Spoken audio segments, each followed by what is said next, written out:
So our friend Bill wants to know, what kind of livestock do we want? So let's talk about it. Let's get to the studio. Welcome back to the Citystead, everyone. Today we are doing a collaboration video, and this is a good one. It's a really good question that a lot of people really need to think about. So the tag came from Bill over at Honest Open Permaculture. And if you're not familiar with Bill and his channel, you should probably get over there and check it out. He is doing really cool stuff, experimenting on a lot of different permaculture principles. And you see Bill right here? I'm going to have him tell you what he's up to. What is up, everybody? Bill with Honest Open Permaculture, hop farm, out here in the backfield with the chicken tractors. These 14 beds. I do more of a roof stout style. This style of garden is more commonly known as the Back to Eden style garden, where the hay is roof stout style, wood chips are Back to Eden style. We're walking out here to the chinampa beds. There you have it. See, Bill's doing all sorts of cool stuff. So get over there, give this guy a look, and give him some support, and just pay attention, because he's probably going to teach you a whole lot about permaculture and different methods of planting and doing things. So that's really cool. Bill, I love your channel. You're doing really good stuff over there. I like it. All right, so the tag is, what livestock do you have? Or in our case, what livestock would you like to have on your homestead?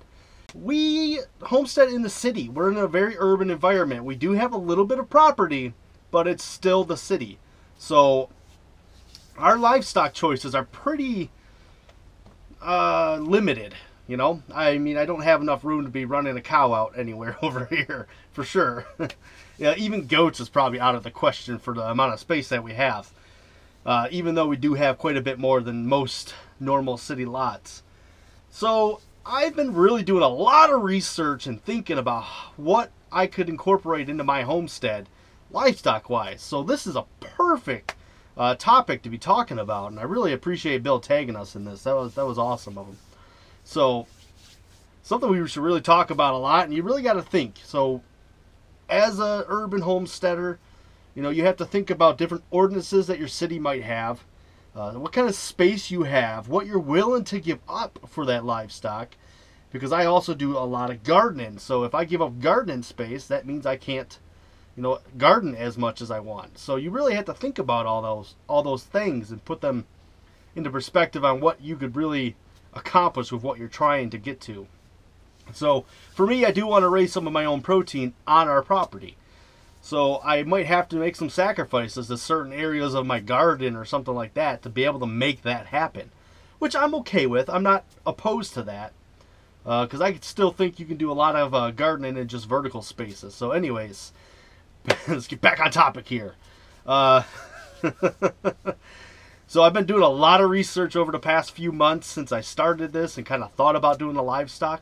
And I'm going to tell you my top 4 choices for urban livestock. But this is really just my opinion on all the research that I've been doing.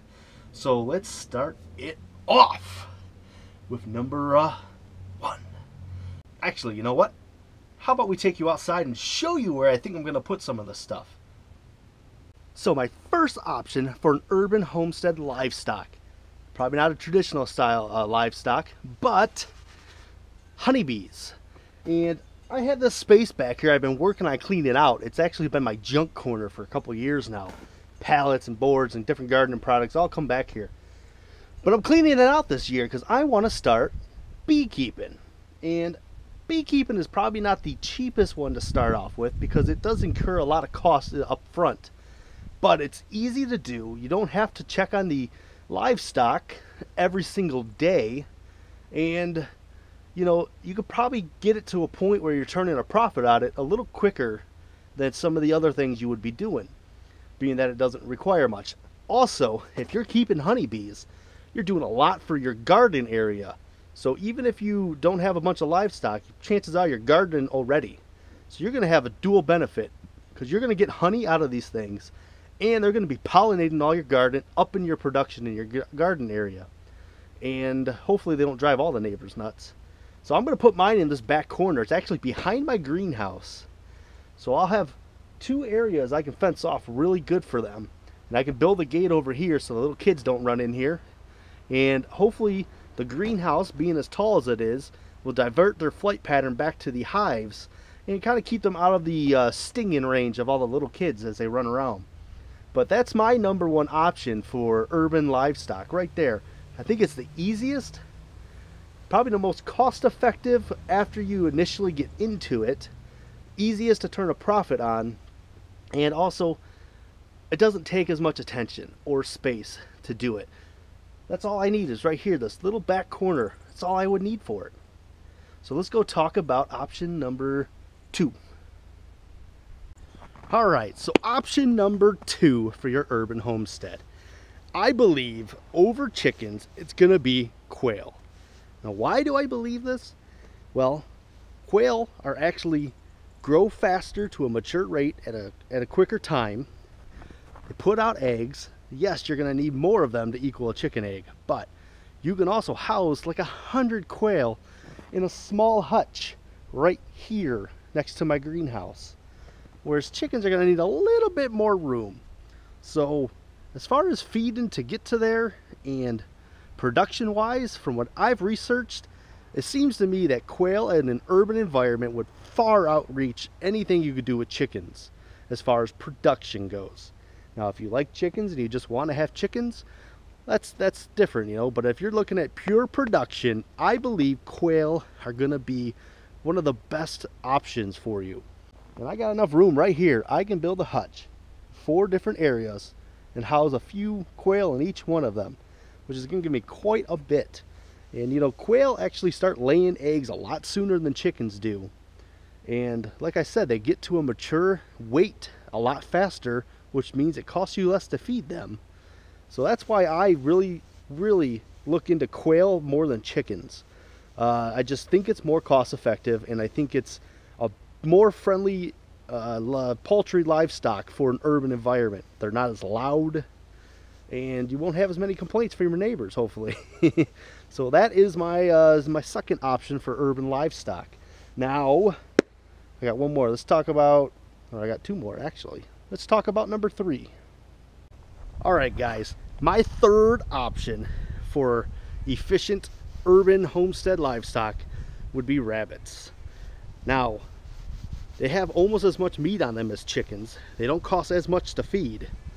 And I just think they're a really good option for you. Now, what I envision doing is something like a rabbit colony. Sort of in my back area here around my, sort of in my back corner orchard. So maybe enclose a few trees in there with them. Stuff falls, they can eat it, and that would help keep costs down for you. And I just like the ideal of raising rabbits into a big colony type area where they can be more free range, kind of like a chicken would be. So my third option for homestead livestock is, if you're in an urban environment, would be the rabbits. And that's another one that's beneficial for multiple reasons, because you get meat. They're cute as all get out when they're bunnies. I mean, obviously the later stage of it is a little rough, but they also produce incredible manure that can be used in your garden. And all of us gardeners who grow mostly food, or a lot of food through the garden, know that any kind of compost you can get that's that good and beneficial for you is definitely a plus. So I think rabbits would be a really awesome urban environment animal livestock to have. So that's option number 3 to me. All right, the 4th livestock option that I can have, and this is probably falls outside of the parameters of livestock, but bear with me if you will. I think it will make a little bit of sense. So I think the 4th thing you could do for livestock in an urban environment that would be very beneficial to other things that you're doing would be worms. That's right, worms. Now, yeah, you're not going to think of them as a livestock, because most people think of livestock as things you would process for their meat. And obviously worms are not something you would eat. Although, have you ever read How to Eat Fried Worms? Of course you have. Who hasn't read that book? So there could be a possibility. I don't know. But they have far better reaching benefits than just eating them. So obviously, worms is not going to be the top of the things you're going to eat. But if you were to keep worms, you would get some really good compost tea. Castings and all that make really good compost for your garden. And if you are doing both livestock and garden, that is something that is very beneficial to you, to have something that can give you such great compost. So I would say worms would count. And the really cool thing about worms is that a lot of people could do that. Check out Natalie over at Hey It's a Good Life. She's growing them in her apartment. She has them in her kitchen, in her apartment. So you can keep worms just about anywhere. So you don't need a lot of space for them. So that would be a really good reason to have them on your urban homestead. So if you're not thinking about worms on your urban homestead, you should probably change it up and think about it. And there's also possibilities for selling them. You can sell them for fishing lures. You know, you could do different things with them. You can sell compost tea, I'm sure, to other gardeners in your area. And that would be a way to make some side money off of raising worms. So there are possibilities with worms. Don't overlook something as simple as worms. And they're also just crazy good soil makers. Yeah, I mean, they will make a lot of soil for you. They break down a lot of stuff. And, I mean, they're just powerhouses when it comes to gardening. So I think that would be a really good fourth option for livestock on your urban homestead. Alright guys, so that wraps up my 4 livestock options for urban homesteading. Now part of this was to tag some other channels. And I got a few I want to tag. So first we're going to tag Bobby over at Mississippi Gulf Coast Gardener. Bobby, I know you got some chickens, man. I don't think you really do a whole lot about them in your videos or anything. So why don't you tell us why you have chickens, and if you want to expand and do any other livestock. That'd be interesting to know, because he's a fellow urban gardener like myself, urban homesteader. So Bobby, you're tagged, buddy. And oh, the next one I'm going to do is a farm that is actually not too far from my house. They're just up the road a little ways. And when we start doing some of these things we want to do, they're probably going to be people that we look to for either advice or possibly the livestock that we want to get. So the next tag is Runner Creek Farms. They just started making videos on YouTube. There's only a couple of them on there. I met them through Instagram, actually.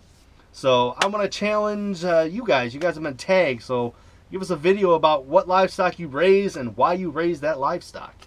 And another one I want to do, and I think this will be really interesting, because I know they have some animals there, but they're also a plant-based homestead. So Sunshine Farms, what animals do you have, and why do you have those animals? I think we'd all be really interested in that. And one more I want to do is Daybird Aviaries. Yeah, Daybird Aviaries. That's a good one.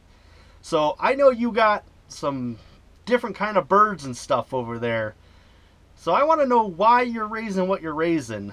And I think that'd be good. You got some interesting stuff going on over there. So that's it. Those are my tags. That's the video. If you guys enjoyed it, give me a thumbs up. Subscribe to the channel. Whatever side it's on. One of those sides. I'm always wrong. So if I do this and then this, I'll get it right. And stay tuned for more stuff. That's it. We're out of here. See you later.